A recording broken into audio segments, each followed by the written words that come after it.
One Bronx native is so determined to get people to vote, she's created an app giving voters the tools that they need to make an informed decision right at their fingertips. Yes, so this newly launched app is called Know the Vote, and joining us now is its president and founder of Way Creative House, Nickay Piper. Thanks for being with us. Morning. Thank you for having me. I'm so excited to be here. Absolutely, and congratulations. You voted for the very first time this past Sunday, right? No, it wasn't the first time. I've actually been voting since I was 18. The first election we were allowed to vote in, we're eligible enough to vote in, was the 2008 election. And so I voted every election since, primaries, presidential election, you name it. So in this app, tell us how it all works and how it got started then.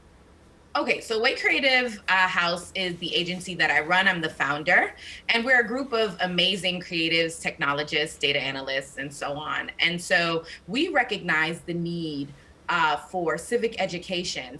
I believe civics class, got nixed in the 70s for most of the US. And so we realized that people weren't really informed at the ballots, and that was influencing a lot of things, including staying home and not actually voting, because people didn't understand that they had, access to their local representatives, or even that they could propose bills. So how long did it take to get kind of congregate all of this information into one place to make it accessible for voters? It couldn't have been an easy task.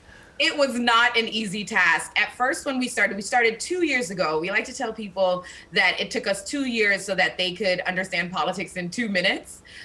We started in 2018. At that time, we had access to some databases that were, accessible through government and a number of different organizations.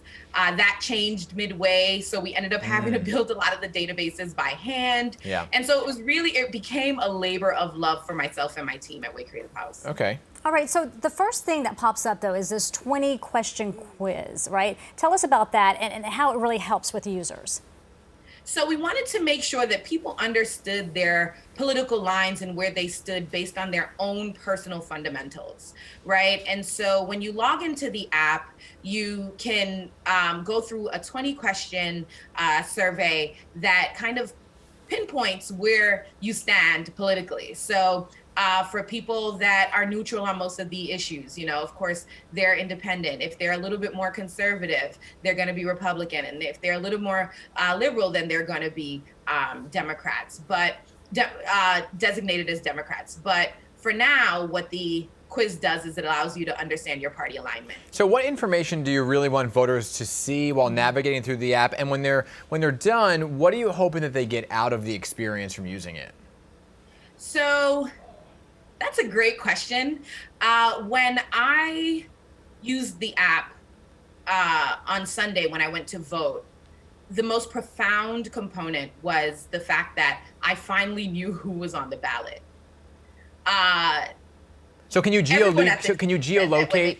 They don't know who's on the ballot. Yeah, can you geolocate to your specific area? Like, can you geolocate to, say, the Bronx and find out who your congressional candidates are in that area? Absolutely. So it geolocates. Once you log in, based on where you're standing, it's going to populate ballot information, local representatives, elected officials, and candidates for office. And so we really want people to get that out of the app, just being informed and understanding who the heck is on this ballot. Exactly. So you're a native of the Bronx, right? And this was a really important experience, and is also a really important business source for you as well, because you told us earlier that it was the first time, it's all coming together now, this is the first time that you voted using the app this past Sunday. We were a little confused when we talked in the break. We thought you were saying it was the first time you voted ever, but it was not the first time that you've ever voted. So this app, when it comes to people using it for the first time, is it pretty intuitive that they can understand it easily? Yes. So we built the app with a real, the expectation that a sixth grader could understand it. And that was on purpose because we didn't want it to be intimidating, right? Politics can be really intimidating for people. And so we wanted it to be intuitive. You log in, you can type in your location. If you move to California, you can change your address, right? And it'll geolocate you by zip code, and you'll be able to get information, bills information for local representatives. You'll be able to get information on who's on the ballot, where they stand, what causes they align with, You can even find out their top donors, really? which is really interesting, and how many times they vote with their party. Wow. Sounds like a good information. And if people are standing in line, why not read about what you're about to go and vote on? Why not? You know, Nickay, thank you so much. Congratulations on the new app. Thank you so much for having me.